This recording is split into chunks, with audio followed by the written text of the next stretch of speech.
A few years afterwards, I happened to be in Venice trying to get some money for a movie during the festival, and poor Churchill had been, right after the war, as you know, crest of the greatest victory that any single man had ever presided over in modern history, was voted out of office.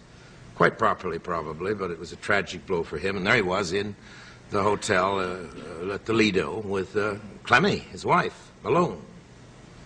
And he'd go swimming out on the beach. And one day at lunch, I came in with a Russian businessman I was trying to hustle for some money for this picture.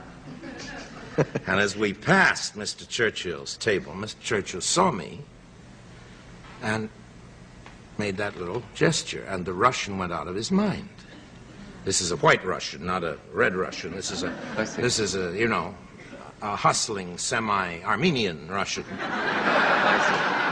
And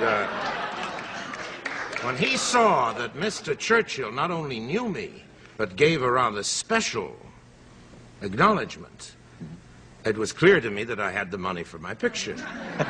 So the next morning I was out swimming in the beach, and I found myself paddling in the water right next to Mr. Churchill.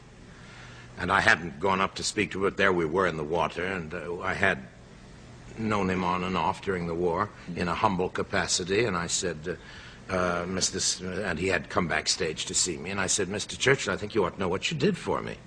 And I told him about how this acknowledgement had meant so much to me with my financier.